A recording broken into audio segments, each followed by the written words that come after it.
la redacción. México es testigo de un proyecto alternativo de nación. Y otros critican el gasto de un... Amigos y amigas de Latinoamérica y el mundo, soy Daniel De Vita y es un placer darles la bienvenida una vez más a este espacio donde nos seguimos reuniendo para pensar juntos. ¿En qué podemos colaborar? ¿Cuál es nuestra contribución? ¿Cuál es el papel que tienen que jugar los pueblos de nuestra América en la construcción de la patria grande? Y estamos llamados al protagonismo para cumplir ese sueño de nuestros libertadores y libertadoras. Así que aquí estamos una vez más y hoy tenemos una transmisión muy especial. Me lo vienen pidiendo hace mucho tiempo y hoy vamos a estar hablando del Perú, del hermano pueblo del Perú. Vamos a estar hablando de las elecciones que se dieron la primera vuelta hace poquitos días y fundamentalmente los desafíos de cara a la segunda vuelta, donde se dio una sorpresa magnífica. Y es que el pueblo ahí tiene su representante para disputar la segunda vuelta electoral. Y también se está dando en estas horas una noticia escalofriante, terrible. Y es que la oligarquía tiene a la peor, más violenta y tenebrosa cara para representar sus intereses también en esta segunda vuelta. Y para conversar de esto y mucho más, está con nosotros el J, director de Prensa Alternativa, periodista. Prensa Alternativa es una de las trincheras comunicacionales más importantes del Perú y la patria grande. Más de 200.000 suscriptores ahí del otro lado, contándole la realidad del Perú y también de lo que ocurre con nuestros pueblos latinoamericanos. Así que lo tenemos y lo presentamos. Está con nosotros el J. Gracias por estar, querido. Me pongo los auriculares. Hermano querido, ¿cómo estás, Daniel? Es un honor realmente estar en tu espacio, estar en el espacio de aquel que le canta a la patria grande en los nuevos tiempos, además. Tú no sabes la cantidad de gente que me ha pedido, reclamado, exigido crear este vínculo, ¿no? Me decían, hay un loco que canta fabuloso. Y por supuesto, hay algunas te conté que te conocí cuando vi uno de tus videos en Telesur. Vi tu video en Telesur que le cantabas a la patria grande y dije, qué tipo de extraordinario. Y la vida me ha dado la oportunidad de estar ahora en tu canal, mi querido Dani. Bueno, muchísimas gracias por esas palabras, querido. El honor es mío también de que vengas a visitar nuestra morada. Y te quiero proponer esto, porque hoy vamos a hablar fundamentalmente de Pedro Castillo, pero me gustaría que lo hagamos de esta manera. Conversemos pensando en aquellos que están del otro lado y no tienen absolutamente la más pálida idea de la política del Perú. No saben nada. Imaginemos eso. Y yo creo que vamos a tener la oportunidad de explicar. Vos sos un tipo muy didáctico y quiero aprovechar la oportunidad para que quizás la gente que llega acá que le interesa el Perú porque es un pueblo hermano, porque tiene afecto y cariño, pero no tiene conocimiento, de que se puedan ir con una idea general de lo que viene ocurriendo en Perú hace tantos años.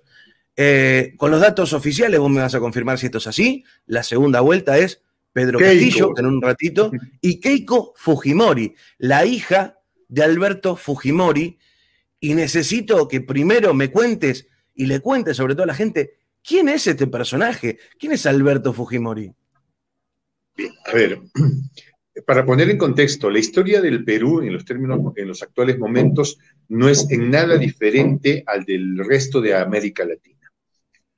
Una economía que está subyugada a los intereses de corporaciones que funcionan más o menos así, ¿no? Los recursos del Estado sirven para pagar infraestructura que sirve para la extracción de nuestros recursos naturales, que finalmente se lo lleva alguna compañía pagando pocos o nulos impuestos. Cada vez que puede le sacan la vuelta, ¿sí? Es decir, ellos no invierten. El Perú invierte para que estos sinvergüenzas se lleven la plata. Son comunistas a la hora de, de llevar a cabo su proyecto, ¿eh?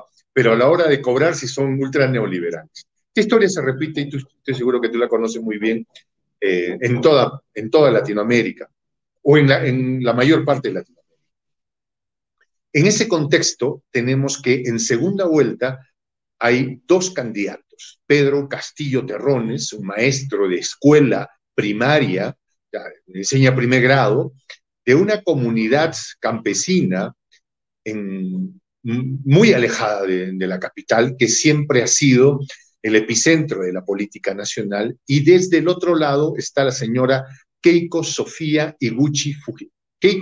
Fujimori Iguchi, hija del ex dictador peruano, pero este es O sea, este ha sido el más vil o uno de los más viles dictadores que hemos tenido. Los cálculos sobre lo que habría robado este señor durante el tiempo en el que ejerció sus casi 11 años, se calculan que llegaron a los 6.000 millones de dólares. Se escapó del Perú cuando ya esto era inaguantable, iba por una tercera reelección y se escapó llevando maletas de todo lo que pudo. Entonces, literal, no estoy inventando nada, y renunció desde Japón por fax. Y desde allí, y ahí nos enteramos, mi querido Dani, que el señor tenía nacionalidad japonesa. Ahí dijo, bueno, yo también les cuento, soy súbdito del Imperio japonés. Cosa que había negado durante todo el tiempo en el que estuvo en el gobierno. Tú te imaginas, ¿no? El cretino este, discúlpame el término, decidió ser incluso, al saber que, al hacer pública su condición de súbdito del Imperio japonés, ser candidato al Senado de su país. Digo, Japón. ¿Ya? Intentó ser senador. Es una cosa ya, yo sé, Dani, es que esto es una tragicomedia. ¿Ya? Bueno, resulta que este señor quiso ingresar al Perú, junto a una historia, lo trató de hacer por Chile, y al final fue capturado, extraditado y llevado al Perú. Este señor está condenado a 25 años de prisión por haber sido el autor mediato por la muerte de de alumnos y un profesor de la Universidad La Cantuta, ¿ya? Guzmán y Valle. Se probó, la teoría fiscal fue ampliamente compartida por el juez, pero no fue el único caso, Dani. Le seguían 25 juicios después. ¿Y sabe lo que hizo este señor? Para ya no enfrentar el juicio que era escandalosamente terrible para él, se sentó frente al juez y dijo, acepto. A ver, esta causa, acepto. ¿Cómo se declara? Culpable, culpable, culpable. O sea, aceptó, no es que acá lo tienen, no, él aceptó literalmente, ¿sí? Y está condenado a cumplir 25 años. La hija, la señora Keiko Sofía Fujimori, que no debería... Jota, discúlpame, te interrumpo ahí. ¿Qué nos puede decir de un delito atroz de la castración masiva de indígenas por parte de Fujimori? Ya. El término es, me parece, se llevaron a cabo labores de intervención quirúrgica en mujeres indígenas, ¿ya? Para evitar que éstas tuvieran hijos, porque pues mucho indio, ¿no? O sea, que no tengan hijos, que esa es la mejor manera de evitar que la gente no genere problemas. O sea, te estoy mencionando una entre tantas, ¿no? En su momento estas señoras, estas mujeres valientes peruanas, fueron acalladas, ignoradas, tildadas de mentirosas, ¿sí? Sin embargo, su lucha y en defensa de sus derechos y de su propia biografía, supongo, pusieron contra la pared a este sujeto y a los funcionarios que estuvieron comprometidos en estas decisiones. Al final, el Estado peruano no solo tuvo que reconocer, sino entrar en un proceso de reparación, que la verdad no sé si es algo que se pueda reparar. Yo no creo, ¿no? Esta es entre una y... Exagero si estamos viendo una situación donde la hija de Jorge Rafael Videla en Argentina o la hija de Pinochet en Chile fuera candidata a presidenta y está en segunda vuelta. Así de terrorífico es. Así de literal, hermano. Así de literal. Pero la cosa no termina ahí, porque claro, la hija de Rafael Videla podría ser una ciudadana digna. O sea, digo, el padre no tiene por qué marcarle el destino de los hijos, ¿no? Posible que la hija hubiera entrado en un proceso de epifanía y de recomposición de su propio argumento político y decir, no, pues mi padre no hizo lo que debiera. Pero no, la señora Keiko Sofía Fujimori no solo asume el legado de su padre, sino que perfeccionó la técnica, mi querido. ¿Qué es lo que hizo? Pues durante todo el tiempo en el que fue una... A ver, hay un detalle adicional a esto. La señora estudió en una de las universidades más exclusivas de los Estados Unidos, pagado con dinero en efectivo que le entregaba el ex asesor de Alberto Fujimori, el señor Montesinos, ¿no? Maleta de dólares que iban en efectivo. No, nunca se pudieron justificar esos ingresos, ¿no? Al final dijeron que se había sacado la lotería, que un día fueron a un casino, que puso unas cuantas monedas y ahí se ganó una tremenda cantidad de dinero. O sea, te estoy narrando estas cosas así que son ya de Macondo, hermano, ¿ya? Cuando esta señora se convierte en la lideresa de su partido, comienza a desarrollar una práctica de comenzar a extorsionar a todos los banqueros, a los industriales del petróleo, a los que extraen gas natural, a todos, y todos pasaban con sendas maletas en la campaña y le dejaban increíbles cantidades de dinero sin ningún tipo de declaración, ¿no? ¿Ya? Nos hemos venido a enterar esto porque luego comenzaron a cantar. Todo comenzó porque el de Odebrecht dijo, pues yo sí le dejé varias maletas, ¿no? Pero los números no cuadraban, las fechas, entonces resulta que esta maleta no era de Odebrecht, era del banquero, del banco de crédito. A ver, señor Romero, ¿y esta plata? Uy, sí, lo que pasa es que no quise hacerlo de manera bancarizada porque, no sé, pues le llevé las maletas, ¿no? Te estoy mencionando uno, o sea, no fue solo el banco de crédito, que es el más grande en Perú, fueron las empresas vinculadas a la minería, pues la señora tiene una tremenda responsabilidad penal que debería terminar con una resolución judicial, Dani. El tema es que la señora estuvo en prisión preventiva y en prisión preventiva le dijeron, no, mejor vayas a su casa. En ese lapso, entre que sale de prisión preventiva esperando a juicio, pasa segunda vuelta. O sea, la señora está en espera de juicio. Lo terrible es que si gana este proceso electoral, pues el juicio no podría llevarse a cabo porque la señora en cuestión estaría sujeta a que, no puede, que el presidente de la República en el Perú no puede ser llevado ante un juez durante el tiempo que ejerce su mandato. Entonces habría encontrado la figura perfecta para la impunidad. Pareciera una novela barata de una historia de un guionista sin mayor imaginación, Dani, pero tristemente es la realidad en el Perú. Tremendo, tremendo lo que nos contás, importantísimo también para poner un poco en contexto la importancia, lo que se decide, lo que se define en estas elecciones. Mirá, vamos a ir un poquito más atrás. Pasaron de, Dale, por nombrar algunos, García, PPK, Vizcarra, Razagasti, Fujimori, del que estábamos hablando recién, y parecía que Perú iba de neoliberalismo en neoliberalismo, sin rumbo, pero en un momento hubo una opción que prometía algo distinto, me refiero a Ollanta Humala, que fue una gran decepción para los peruanos, que ya de por sí que costaba mucho generar un proyecto popular genuino en el Perú, y cuando se asoma una luz hay una gran decepción que viene a reafirmar la postura de los partidos conservadores. Contanos un poco de eso. Ya, y yo tengo que acá hacer una confesión de parte. Esos tiempos son en los que yo estaba en mi edad de piedra del entendimiento de la geopolítica internacional. Tuve que madurar mucho mis ideas políticas, ¿sí? En aquel entonces a Ollanta se le vinculó mucho con el presidente Chávez, ¿sí? Y he de confesar, mi querido amigo, que por aquellos años yo creía en la narrativa que salían en los medios de comunicación, pero ¿cómo no creerles? Si aparentemente su labor es decir la verdad, ¿no?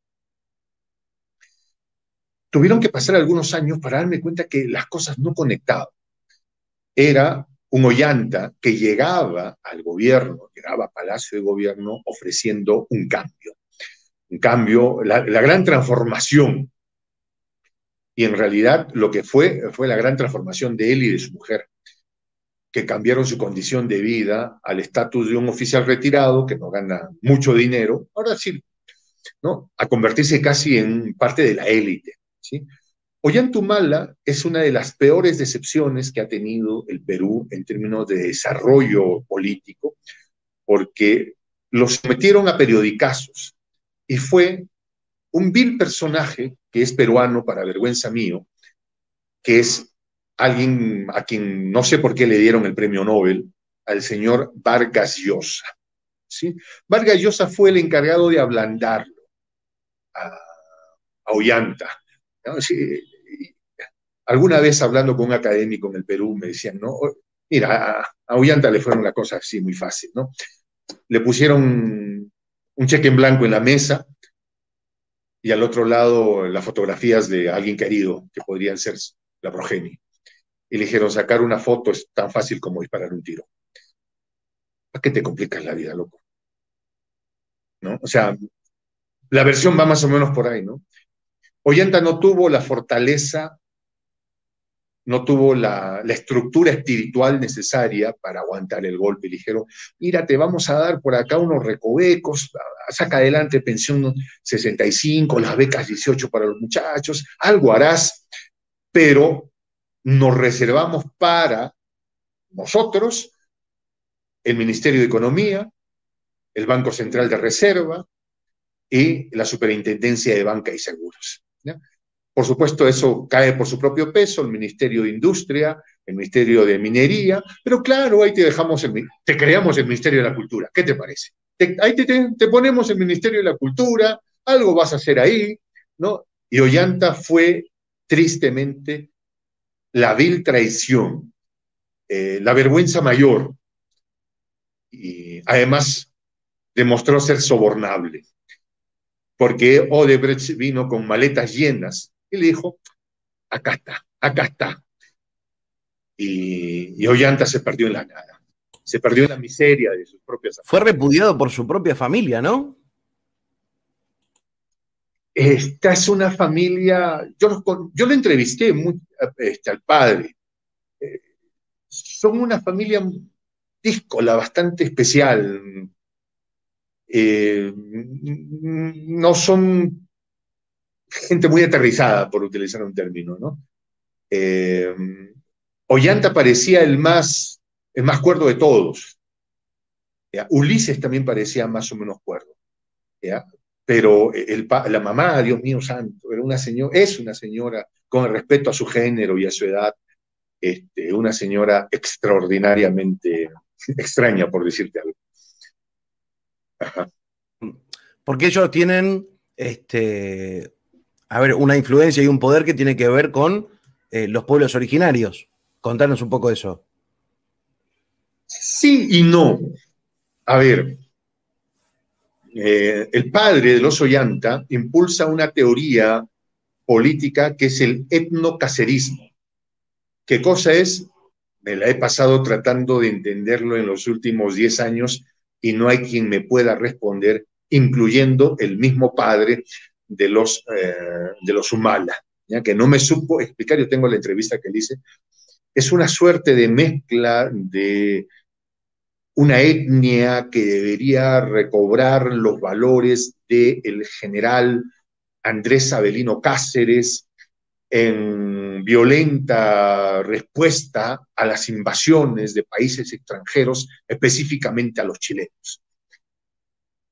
Cosa que yo no entiendo ya a la luz de una mirada más integracionista de la patria grande, ¿sí?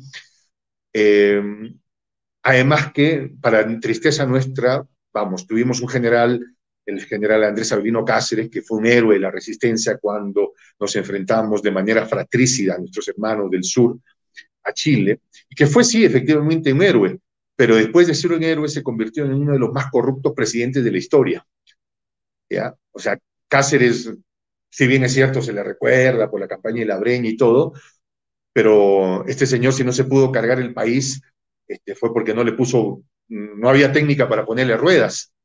¿Ya? Entonces, no hay una solvencia en esta teoría del etnocacerismo, ¿ya? Pero sí, en resumido, es buscar una forma de exacerbar el ánimo de los pueblos originarios más vulnerados en busca de reivindicaciones. Si tú vas a una comunidad campesina y le dices, ¿estás viendo esa compañía minera? Sí. ¿Has contado cuántos camiones pasan? Sí, señor, yo le he contado. Han pasado 123 camiones en la última semana. Allá, ¿tú sabes cuánto cuesta cada uno de esos camiones? ¿Te haces una idea? No, señor. ¿Qué llevan? Llevan un barro. No, ese barro es polimetálico. Cada uno de esos camiones no te baja 5 millones de dólares. ¿En serio, señor? Sí. Entonces, si tú vas y le dices, oye, eso que se están llevando es tu riqueza, ¿ya? Y el tipo que está ahí te dice, o el ciudadano que está ahí te dice, señor, pero precisamente para sacar esos camiones de polimetálico han secado una laguna de la que yo usaba como abrevadero para mis animales. Entonces, por supuesto que la gente entra en indignación, ¿no? Y cuando tú vienes con un discurso, le dices, etnocacerismo, funciona. ¿Por qué hago esta crítica? No creo que sea mala, fíjate tú. Creo que es un primer abordaje, un querer comenzar a estructurar cosas. No está mal, ¿ya? O sea, sí falta un marco teórico, pero ya hay un reconocimiento de, oye, nos están robando. ¿Ya? Uno de los personajes muy implicados en esto es el hermano de Ollanta, que es Antauro. Yo a él nunca lo he visto, jamás lo he entrevistado, ¿sí? Pero sí he tenido oportunidad muchas veces de hablar con la abogada de Antauro. Yo la entrevisté muchas veces a Antauro. De hecho, le pedí que me diera una entrevista y la manera que... Fue muy complicado, nunca pude entrevistar a Antauro. Ella me decía lo siguiente, y dime si es que digo cosas demasiado complicadas y yo paro en la narrativa, Dani, ¿sí? No, no, te estoy escuchando, pero recontra atento. Mira, ella me dijo, Antauro, ¿qué es lo que hizo? Llevó a cabo una rebelión, ¿sí? Que consistió en tomar una comisaría, ¿ya? En Andahuaylas, el famoso Andahuaylazo, con la complicidad del hermano Ollanta, que para los efectos estaba como agregado militar en Corea del Sur, ¿sí? El punto es que esta sonada no llevó, no aterrizó en nada, y esta facción, este grupo fueron reducidos y llevados a prisión. El tema es que en este proceso fallecieron varios policías baleados, policías que se entiende habían ido a imponer el imperio de la ley que por doctrina le corresponde al Estado, ¿no? Sin embargo, hay un tema del que nunca nadie ha tenido una respuesta para Antauro, para la abogada y para la población del Perú, de la que no sabemos, ¿sí? ¿Y a qué me refiero? Que estos policías tienen heridas de bala que no se condicen con la posición en la que se encontraban aquellos insurgentes, o levantados, sublevados, como tú quieras llamarle, ¿ya? O sea, es decir, Antauro, si no merecía prisión, probablemente merecía el premio Nobel de Física, hermano, porque habría inventado unas balas que iban así en curva, daban la vuelta e impactaban en la espalda de los policías. ¿Ya? Es decir, creo que se entiende la ironía, ¿no? ¿No? Es decir, alguien baleó a estos pobres policías para inculpar a Ollantumala. Esa es la teoría y la defensa de la abogada de Antauro, ¿sí? Y no es descabellado, Jota, porque lo hemos visto en infinidad de países, en infinidad de ocasiones, no por comparar situaciones, pero de falsos positivos y cuestiones de estas conocemos de sobra en la región. Ahora que vos me estás mencionando estas cuestiones, muchos afirman de que el rechazo a las políticas antiimperialistas en general en el Perú tiene que ver con lo que fue Sendero Luminoso. Contanos qué fue Sendero Luminoso y qué es ese rechazo aparentemente muy presente en la sociedad peruana a cualquier cosa que parezca izquierda, comunista o en general. Mira, han pasado tantos años de aquel entonces y comienza a tomar fuerza en mi cabeza y la de otras personas un concepto de falsa bandera. Y te lo voy a explicar de esta manera. No hubo peor daño para los movimientos progresistas en el Perú que el que hizo Sendero Luminoso. Sendero Luminoso fue un grupo aterrador de terroristas de la peor calaña que masacraron a las poblaciones nativas, a los indígenas, a las comunidades campesinas de la peor calaña, con un nivel de organización brutal, y con una insanía para lesionar la vida de la gente a mucho mayor aún, ¿sí? Los detalles no quisiera, pero, o sea, basta con revisar un poco lo que se publicó en el informe de la verdad. Era un grupo pero enfermizamente perverso. En una entrevista que da el jefe de esta organización terrorista, Abimael Guzmán, le dicen, oiga, me hubiera gustado tener el nombre exacto, la comunidad de, Dios mío santo, no la tengo, en la que, ¿qué pasó? Esta comunidad se había organizado para resistir la llegada de los senderistas. Pues llegaron los senderistas, los acorralaron, hermano mío, mataron a todos, incluyendo los niños en vientre, ¿ya? O sea, fue una cosa terrible. Y cuando a Abimael le preguntan, ¿por qué hizo eso? ¿Por qué ordenó usted eso? La respuesta fue, porque tenían que saber qué es lo que podíamos hacer, de qué podíamos ser capaces. O sea, tú te imaginas el grado de insanía, una cosa terrible, ¿sí? Pero, ¿sabes? Ya habían palabras o habían voces en ese momento que decían, estos no son de izquierda, estos están financiados del otro lado, precisamente para lograr objetivos estratégicos fundamentales. Despoblar el Ande peruano, porque la gente de miedo, evidentemente, migraba. ¿Y sabes dónde está el mineral, mi querido Dani? En los Andes peruanos. Por alguna extraña razón, cuando las placas tectónicas se juntaron, los minerales son pesados, ¿no es cierto? Se van hacia el fondo. Entonces, cuando las placas se juntaron, brotó como flor los minerales. Ahí están en los Andes. Es curioso que las mayores vetas están en los Andes. ¿Sí? Se vive en condiciones muy difíciles, pero si hay campesinos ahí, es difícil explotarla. ¿Qué se logra si es que una violenta organización de este tipo vulnera a la sociedad en ese espacio? Pues la gente va a migrar, y cuando los espacios quedan vacíos, pues llegan los mineros, y las compañías mineras, sobre todo de las naciones occidentales, y dicen, oh, acabo de encontrar un pedazo del Ande peruano que está despoblado y tiene además oro. Oh, bueno, pondré mi banderita y de aquí sacaré el mineral con el que me haré millonario. Tú te imaginas, ¿no? No hubo mayor organización que benefició de mejor manera a los capitales de las corporaciones mineras, por ejemplo, que lo que llevó a cabo Abimael Guzmán. Una vez que se despobló, llegó Fujimori y dijo, oh, ya nadie vive en estos cerros, vamos a entregárselo a las compañías mineras. Y eso es lo que pasó, ganándose además un plus que a cualquiera que sale a defender una posición de reivindicación social, lo terruquean en una. Ah, lo que pasa es que tú eres un terruco, un senderista. A ver, explícale que no a alguien que tiene el poder de un medio de comunicación como es América Televisión, el Grupo El Comercio, que recibe plata de los de Odebrecht y demás, y que tiene la influencia, y si te terruquea, ¿cómo te limpias de una terruqueada? Claro, hasta que no existían las redes sociales, ¿no? Porque ahora ya es muy difícil que se atrevan a hacerlo, ¿no? Muy claro, muy claro. Vamos a venir para acá en el tiempo, vamos a meternos en esta lección y nos vamos a meter en la sorpresa. Nos vamos a meter en la sorpresa porque nadie esperaba que Pedro Castillo fuera el candidato más votado. Estamos hablando de un hombre que no era una celebridad, hablando de un hombre que no era un político de oficio que viene, no sé, disputando elecciones hace años. Estamos hablando de un maestro rural, de escuela, como bien decías al principio, y termina siendo el candidato más votado en las elecciones del Perú. ¿Cómo se llega a esta elección? ¿Cuáles eran las proyecciones? ¿Quién eran los favoritos?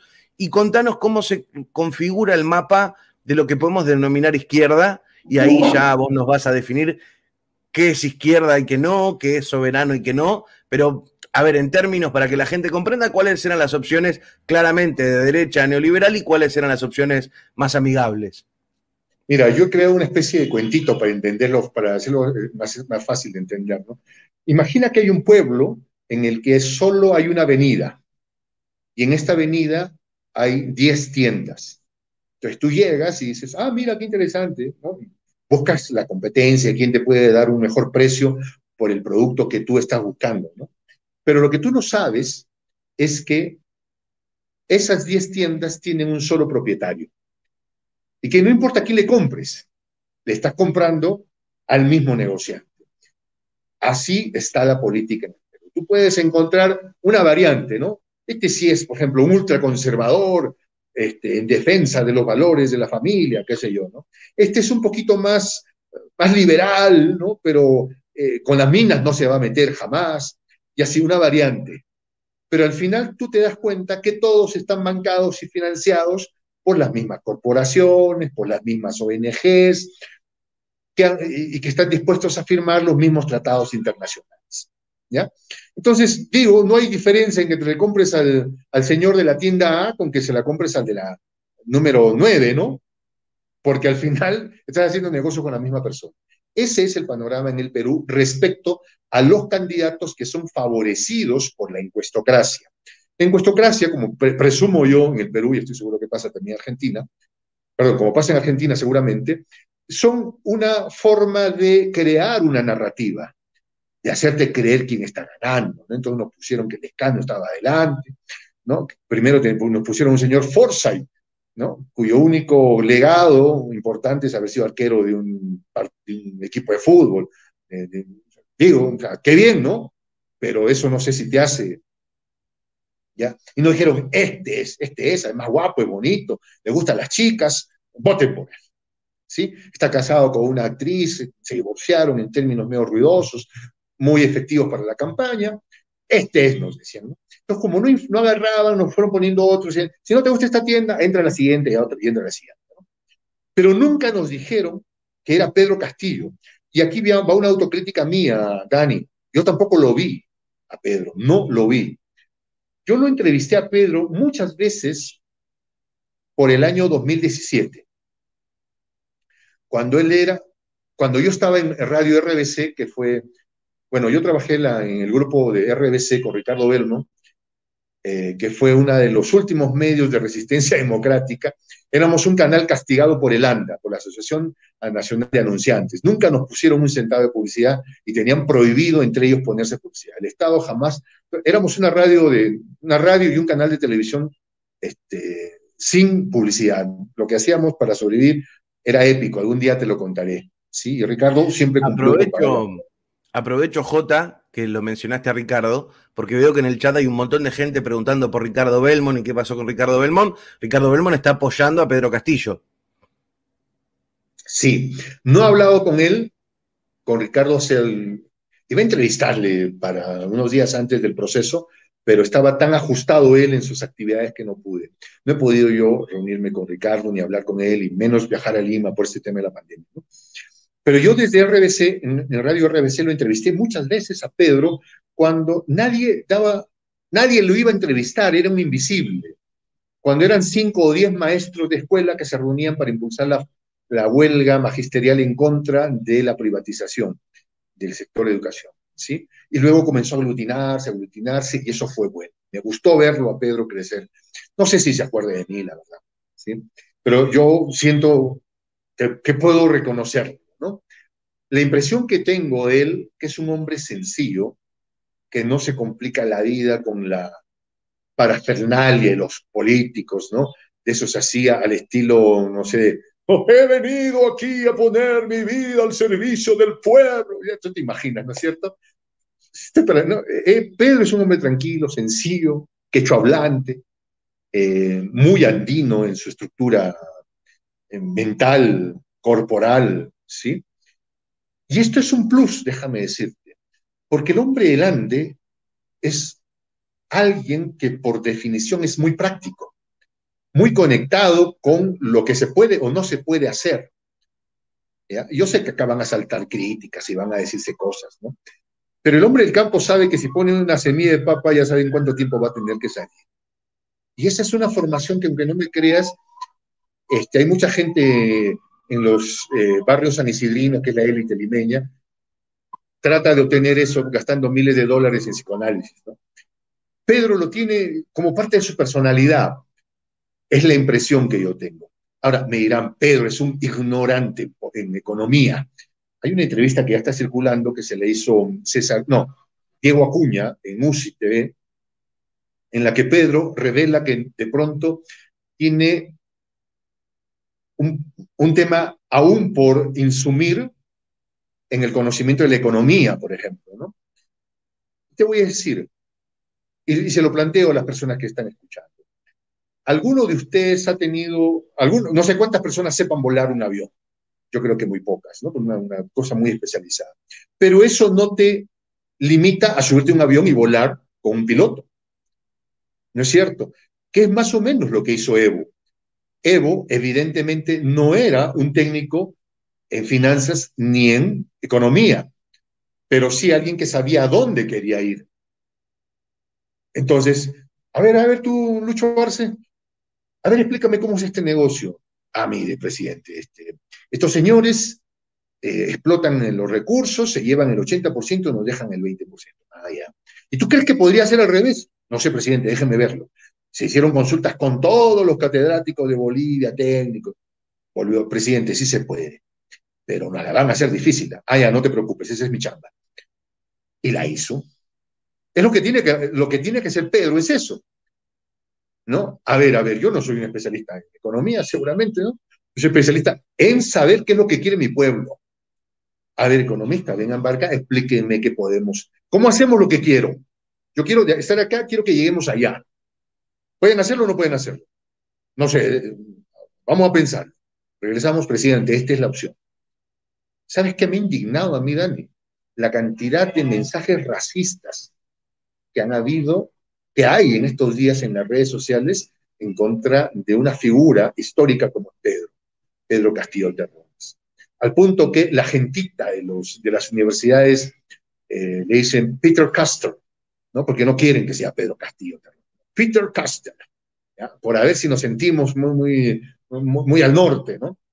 Pero Pedro Jota, la va a tener.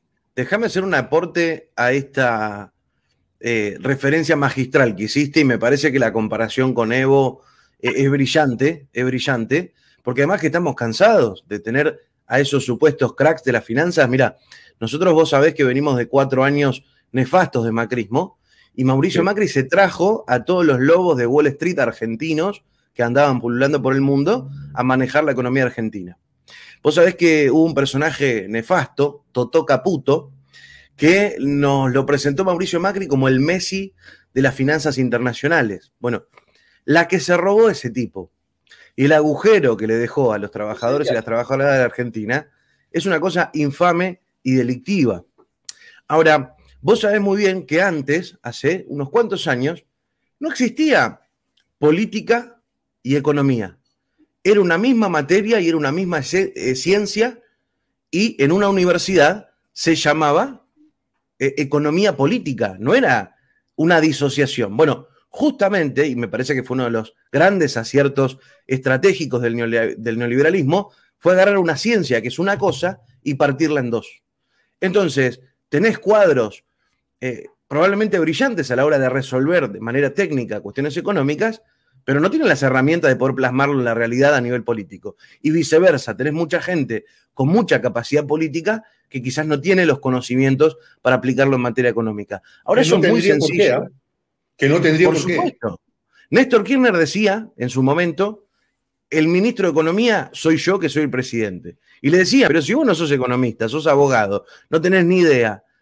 Y dice, ¿para qué? A ver, el que tiene que sentarse con el papelito y hacer las cuentas bien, puedo contratar 100, puedo contratar a los mejores del mundo. Pero el que dice para dónde va el país y quién tiene que ganar más y quién tiene que ganar menos, soy yo. Sabes que hay una expresión que a mí me gusta mucho. Cuidado con los de Harvard, que hacen cada barbaridad. Entonces, hay que ir con cuidado con estos tipos, ¿no? Tú sabes que, por ejemplo, viendo la realidad mexicana, el presidente de Pemex, tipo con un doctorado en Harvard, pero especialista en robar, ¿no? Sí, yo lo veo mucho como Evo, pero también me preocupa porque tengo la sensación de que lo van a masacrar a Pedro en estos días, ¿sabes? Lo van a pasar por la trituradora, literalmente. Y ahí es el tema de Vladimir, que es un poco el gran elemento disociador. Habrá que tomarles, ellos tendrán que Me tomar. encantaría, Jota, poder mostrarte mi Word acá. La pregunta Ya. siguiente era, contanos quién es Vladimir Cerrón, te lo juro. A ver, a Vladimir lo conozco mucho más que a Pedro, ¿sí? De hecho, si es que alguien logró que funcionara ese vínculo entre un señor como Belmont y Vladimir, fui yo, ¿no? Este, que serví como articulador de ese proceso. Miren el titular que nos acaba de tirar el J. El responsable de la relación entre Vladimir Cerrón y Ricardo Belmont lo tenemos ahí del otro lado. Vamos todavía. Sí, tuve mucho entusiasmo. Salina de Gortari también trabajó en Harvard, me dice por acá. Mira, yo lo conozco, no es que seamos amigos con Vladimir, ¿ya? Pero hemos compartido algunas ideas. Pero él tiene una sentencia por corrupción, hermano. ¿Ya? O sea, no es que alguien diga, él tiene una sentencia por corrupción y claro, entonces surge la argumentación. Hay un tema de persecución política, judicial, una presión judicial a los actores de izquierda. Sí, pero el tema es cuando revisas el caso y dices, chuta, pero acá hay una plata que se pagó de una manera medio extraña. ¿Ya? Entonces, ¿cómo hago yo para salir a defender un tema de ese tipo? ¿Ya? Cuando mandaron preso por esos mismos días al gobernador de Puno, a Walter Adubiri Carizaya, este señor no tenía ningún proceso penal por haberse agarrado nada. A este señor lo mandaron preso por haberse opuesto a la vil decisión de Alan García de entregar territorios a una compañía estadounidense para que sean explotados en la frontera con Bolivia, Perú y Bolivia, que está contra la Constitución. ¿Sí? A Walter Adubiri lo mandaron preso, por eso yo dije, eso sí es una persecución judicial. En el caso de Vladimir, pues no, a mí me preocupa eso. ¿Sí? Y entonces creo que el paso obligado es que Vladimir entienda que esto ya no es por él y que ni siquiera es por el partido Perú Libre, es por ese 20% de ciudadanos peruanos que están hartos que los terruqueen cada vez que hablan de sus derechos. Y que esta es una oportunidad inigualable para ganarle 5 años a la historia del Perú y colocar un presidente indígena, el primer presidente indígena del Perú. ¿Ya? Alguien me diría, no, pues hemos tenido a Toledo. Ya, esa es otra historia y podríamos analizarlo en otro momento. Eh, Creo que Vladimir tendría que pensárselo 2 veces y asumir que tiene que poner un paso al costado, que tiene que dar un paso al costado y dejar que este liderazgo lo ejerza Pedro Castillo Terrones y que sea él, porque finalmente si el que gana, el que va a gobernar es él, ¿no? Y yo, de hecho, me planteo esta pregunta. Señor Pedro Castillo, ¿Vladimir Cerrón va a tener espacio en su gobierno? O sea, ¿usted lo va a convocar para ser parte de su gobierno? No, lo que pasa es que él es el dueño del partido Perú Libre. Es que eso es lo que no podemos permitirnos en el Perú. Partidos con dueño, ¿ya? Que sean los, literal, propietarios de los partidos. Eso no se puede tener, no hay manera. ¿Ya? Me Yo sé que es equivoco, Jota, difícil esto, ¿no? si podemos decir que Vladimir Cerrón ha funcionado como el jefe de campaña de Pedro. Vladimir Cerrón es un extraordinario organizador. Es un extraordinario organizador, lo reconozco. Tiene una formación muy cubana. Tú sabes que él estudió neurocirugía en Cuba. Es, creo yo, sin temor a equivocarme, uno de los mejores neurocirujanos que hay en el Perú. ¿Ya? O sea, yo puedo tener discrepancias con él, puedo decirle, señor, usted tiene que salir de este momento, pero no podría dejar de reconocer que es uno de los mejores neurocirujanos que tiene el Perú. Formado en Cuba, con una extraordinaria capacidad organizativa. Pero este no es su partido ya, no es su partido, o sea, no es su momento, es el momento de Pedro. Y si la vamos a ganar es con Pedro.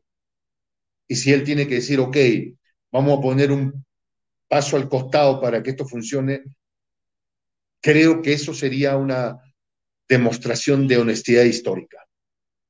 Difícil, creo, también, para él. Jota, ya que estamos mencionando cómo se ve para adentro, ¿qué pasa con Verónica Mendoza? ¿Qué pasa con Arana? ¿Qué pasa con las otras fuerzas que no suscriben al discurso tradicional del neoliberalismo peruano? ¿Qué postura están tomando? ¿Ya hubo declaraciones? ¿Lo van a apoyar?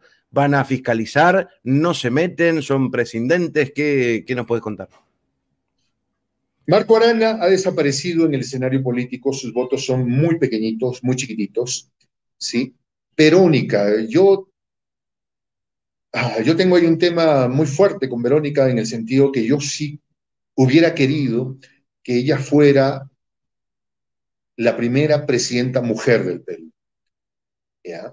Yo realmente quise que ella hubiera querido ser, que ella hubiera podido ser. Sin embargo, hay varios elementos. A ver, alguna vez alguien me enseñó que para hacer política necesitas tres cosas. Necesitas un partido organizado, necesitas dinero y necesitas medios de comunicación. Necesitas forma de trasladar tu mensaje político, ¿sí? Si te falta alguno de ellos, casi todos se suplen con dinero, ¿no? Ahora, Verónica, en el proceso anterior, hizo una campaña muy austera y realmente abrió los corazones de la gente. Pero ahí nos encontramos con un problema. Y lo voy a narrar, a ver, voy a tratar de ser lo más delicado para narrar esta historia. En el Perú, igual que supongo en la mayoría de los países latinoamericanos, hay una suerte de tradición, ¿ya? Para que tú seas presidenciable, entre comillas, para que las encuestadoras te vean, para que los canales te inviten a las entrevistas, para que seas parte de la gentita, ¿no? Entonces, tienes que pasar por una entrevista. Tienes que reunirte con el embajador de la potencia del norte. Si es que tú recibes la bendición del embajador, dicen, ya ahora sí, ¿no? Que las encuestadoras no. Mientras que eso no pase, entonces la tienes difícil, pues, ¿no? Entonces, muchos candidatitos hacen cola, pues, ¿no? Llaman, lobby, para que el señor lo reciba, pues, ¿no? Entonces el señor le dice, no, estoy jugando golf esta semana. Próxima semana, llama, sigue intentando, no pierda usted la esperanza, ¿no? En el caso de Verónica, el asunto fue muy diferente. Ella jamás buscó al embajador, al punto que el propio embajador fue a buscarla. Eso para mí fue o sea, ya, la fue a buscar. Y ahí perdió, pero quedó como una figura interesante, ¿no? Entonces comenzaron los viajes a Estados Unidos, a dictar conferencias, ¿cómo se llama?, en vuelos en primera clase, y financiamiento a la ONG, cooperación internacional, y entonces vamos a hablar del acuerdo de Escazú, y sin darse cuenta, como el camarón, que cuando lo van a cocinar lo meten a la olla, y no se da cuenta que comienzan a hervir el agua, hasta que está cocinado. Entonces, cuando tú ingresas, te llega un primer cheque, te dicen, oye, te mandamos un cheque para la ONG, estás feliz porque alivias la economía de la gente que ha quedado mal pues, después de la campaña, ¿no? Y luego comienzan a llegar otros cheques, y entonces dices, no, ya con esto compramos las oficinas, y luego, no, ya, pues ahora sí me toca comprar mi camioneta, ¿no? Y cuando te das cuenta, ya estás como el camarón que estás cocinado y que ya no puedes salir del asunto, ¿no? De hecho, mira, esto le pasó allá en la Torre. No sé si tienes una figura de quién fue allá en la Torre. Ayala Torres fue el gran líder del APRA, que escribe el famoso libro El antiimperialismo del APRA, que es uno de los que impulsa la unión latinoamericana. El pensamiento del joven Ayala Torres es uno de los pensamientos más rupturistas de su época y creo que hasta ahora. Mucho de lo que pensó y planteó Ayala Torres en aquel entonces es un legado de alto valor. Pero ¿sabes lo que pasa? Después de la revolución del 59 en Cuba, Gringolandia estaba muy asustado con este problema, entonces dijo, pucha, mucho comunista, mucho Daniel De Vita está caminando ahí por Argentina, junto con el Che, no, tenemos que hacer algo. ¿Sí? Entonces dijeron, necesitamos uno que sea de izquierda, pero que no sea comunista. A este lo bancamos.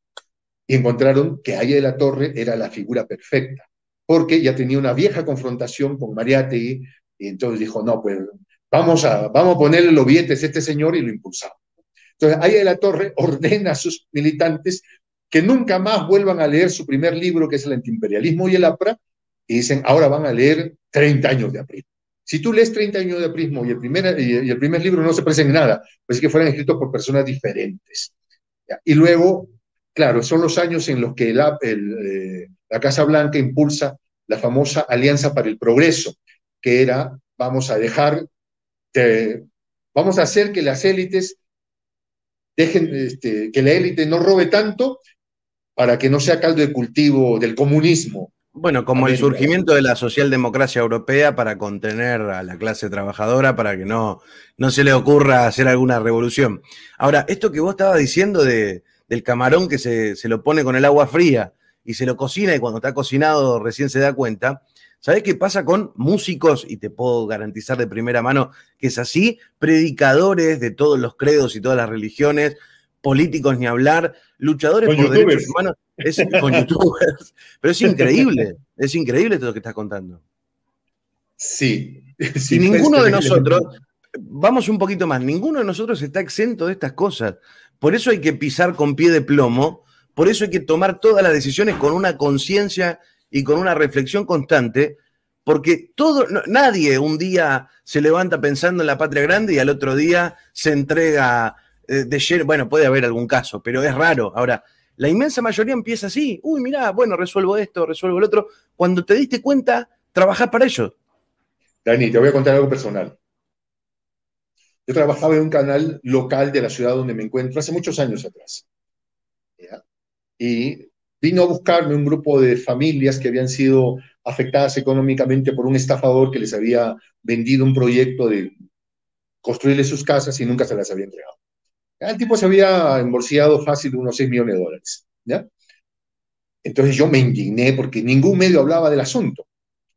Me indigné y, conmigo es la cosa, ¿no? Entonces me mandé una semana de programas. Una semana de programas porque, bueno, entonces yo dije, bueno, cumplí con ellos. Estaba en el día 5 de hacer los programas, cuando este señor apareció en mi oficina. Apareció en mi oficina acompañado de un matón, pues, ¿no? ¿Ya? Se sentó, hasta ahora me acuerdo, utilizaba una chalina, no sé cómo llamarle, una chalina, pues, no sé si se entiende, ¿no? De seda, se sentó ahí en el escritorio como si yo lo hubiera invitado. ¿Y sabes lo que se acercó a mí y me hizo así, ¿no? Me dijo así, con la mano, era bastante, yo soy relativamente alto para los peruanos. Este señor era bastante bajo. Se acercó, ¿no? Y me hizo así, me dio 2 cachetaditas así, ¿no? Así, pero calmado el tipo, ¿no? Dijo, usted es un gran periodista. Y ¡pah! ¡Pah! ¿No? Me gustaría apoyar esta labor de justicia que usted hace. Y me puso $2,000 en el escritorio. Te voy a confesar algo, Dani. Lo pensé. Claro que lo pensé. Claro que lo pensé. Miré la plata y le dije, yo le propongo una cosa, señor. Le digo, yo le acepto esta publicidad si usted acepta una entrevista mía en el canal. ¿Ya? Porque de esa manera, creo yo, decía, pues estoy cumpliendo, ¿no? Y pues se rió, se sentó y se fueron. Y cuando se iba, vino el guardaespaldas y se llevó los $2,000. Tampoco iba a andar regalando plata. $2,000, no me consta. Ya. El punto es que nunca vino a la entrevista. Dijo que iba a ir, nunca fue. Pero te voy a confesar algo más. 2 meses después tuve un serio problema económico y no pude pagar la universidad de mi hijo. Y déjame decirte que lo pensé y dije, ¿y si sí hubiera sido? ¿Y si sí hubiera sido? Pero claro, somos hombres y mujeres, constructos de esta sociedad, que estamos inmersos en dinámicas de sobrevivencia, ¿no? Y si sí hubiera sido, yo alguna vez estuve muy cerca de las ideas de Aya La Torre, y muchos de mis amigos llegaron a ministros, viceministros, y yo no aposté por eso porque no no sentía que era lo mío, ¿no? Por supuesto, mi exmujer nunca entendió eso, ¿no? Me decía, mira, fulanito ese que era un burro, un corcho, ahora está de ministro. ¿Y tú? No sé, ¿qué te puedo decir? ¿Qué te puedo decir, no?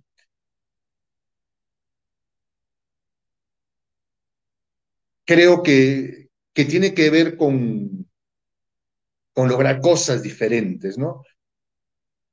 Por eso cuando lo escuché al Pepe Mujica, yo le digo, cuando lo escuché a Pepe Mujica, dije, este tipo es de bronce. Y yo me agarré a ese paradigma. Dije, este tipo es de bronce. Y ahí a construir, ¿no? Y luego apareció primero RBC, donde pude hacer por primera vez prensa nacional sin que los neoliberales me acogotaran. De hecho, y lo voy a decir con orgullo, Dani, fui el primer periodista que sacó un informe en televisión abierta sobre el grupo, sobre los Miro Quesada. ¿Ya? Te estoy hablando de, puede ser el 16, el 17. Ya, no, tú no te imaginas la cantidad de llamadas de gente diciéndome, tú estás loco, ¿qué cosa estás haciendo? Y yo solo decía, si Ricardo me dice, bájate, eso bájate, ¿no? Ricardo nunca me dijo nada, ¿no? O sea, simplemente saqué mi informe y seguí dándole, ¿no? Pero el primero que saqué fui yo, de acuerdo, podría decir el 2016. Por ahí debe estar. Llegó a tener una impresionante cantidad de gente que miró el material que hicimos, ¿no? Creo que es a partir de eso que construimos la patria grande, Dani. Es lo que creo, ¿no? Bueno, hay quienes dicen que lo que define a un hombre o a una mujer son 5 o 6 momentos de decisiones que te terminan definiendo a futuro. Sí. Inmensamente agradecido por lo que nos estás compartiendo. Mencionaste a Pepe Mujica y del otro lado ya hay gente que se ríe. Nos va a quedar para un próximo encuentro ahí un debate interesante. Porque, bueno, después lo conversamos. Ahora, me interesa para cerrar que me digas, y quiero que me seas muy, muy sincero, Jota, ¿qué chances reales pensás que tiene Pedro Castillo de transformarse en el próximo presidente del Perú? La tiene muy difícil, pero sí existe una posibilidad. Hay un 20% el hueso duro, o sea, la estructura, que es la gente del campo, que puede definirlo. Del otro lado tienes los medios de comunicación, las encuestadoras, la gente que está en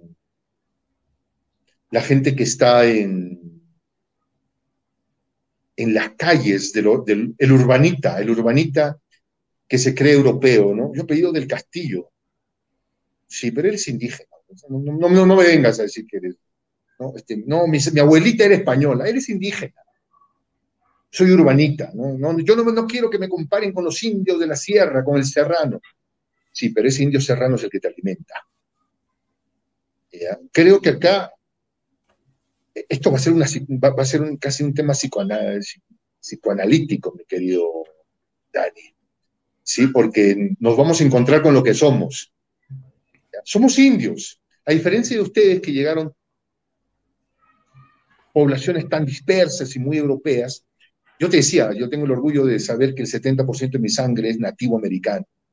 Mis antepasados poblaron el Ecuador, Perú, Chile, Bolivia. La abuela era probablemente, la tátara era ecuatoriana, que se encontró con un trotamundos que venía del sur, de la Patagonia, ¿no? Somos indígenas. ¿Ya?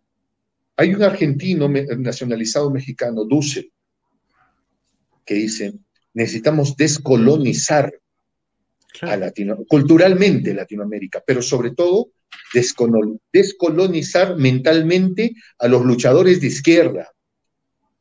¿Ya? Ese es el gran reto. Jota, para que te des una idea, Mauricio Macri hacía campaña diciendo que los argentinos somos hijos de los barcos. Y la batalla cultural que se dio en esa época era, ¿somos europeos bastardos del mar o somos latinoamericanos hijos de esta tierra? Y después, ¿quién fue mi abuelo? Me importa un carajo.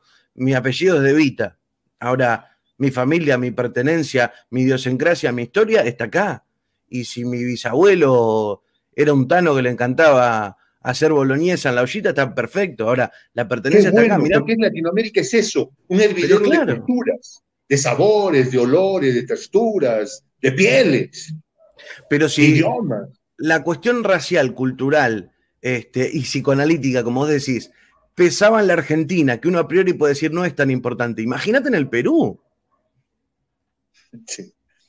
En el Perú, que era una nación, el Tahuantinsuyo, mal llamado Imperio de los Incas, porque el imperio no tenía nada, en un momento podemos hablar sobre el tema del Tahuantinsuyo, ya era una unión de etnias de lo más dispar. Habían quechuas, habían aymaras, o sea, ¿no? Habían chancas. De hecho, si tú te das cuenta, hay ciertas poblaciones en el Perú que tienen una particularidad en el párpado, tienen una sola eh, doblez muy similar a los asiáticos o mongoles, que vienen de miles de años, ¿no? Ahora se sabe que no solo se llegó por, no, por el estrecho de Bering, ahora se sabe que llegaron poblaciones también por la Polinesia. ¿Ya? Entonces ya el Perú era una mixtura, entonces sangre pura no hay, ¿no? Esa también de que yo soy indígena, entonces por eso soy la raza pura, no, tampoco, señor, porque caeríamos en lo mismo del otro lado, ¿no? Pero sí valorar lo que somos, soy un indígena. La diferencia mía es que soy un indígena grande, ¿no? Soy un indio grande nada más. En talla, tamaño me refiero. Y en suscriptores, gracias a ustedes, mi querido. Jota, ha sido, Hermano la querido. verdad, un inmenso placer. Estoy, la verdad, que muy contento. Creo que hemos podido. Fue didáctico y fue profundo y fue personal. Veo muy contenta también a la gente del otro lado. Déjame agradecerle a Oscar Gómez, que nos manda un superchat y dice: voto masivo al maestro Pedro, a todos los hermanos peruanos, saludos de un mexicano. Gracias también a aquellos que nos permiten estar de este lado, que nos permiten hacer nuestro trabajo. Estoy inmensamente satisfecho y feliz con esta conversación. Te quiero simplemente agradecer y despedirte con lo que quieras. ¿Qué pensás o qué lugar pensás que está ocupando esta disputa electoral? No solo para Perú, que ya lo hemos hablado en profundidad, sino para el conjunto de Latinoamérica, ¿no? Sí, y hay una reflexión, si me permites, de manera Sí. final. El día de hoy se conmemora el 60 aniversario de Bahía Cochinos, cuando gringos dijeron vamos a derrocar a Fidel Castro, y Fidel Castro dio patada ahí donde espalda pierde el digno nombre y los devolvió a su casita. Hermano querido, muchas gracias.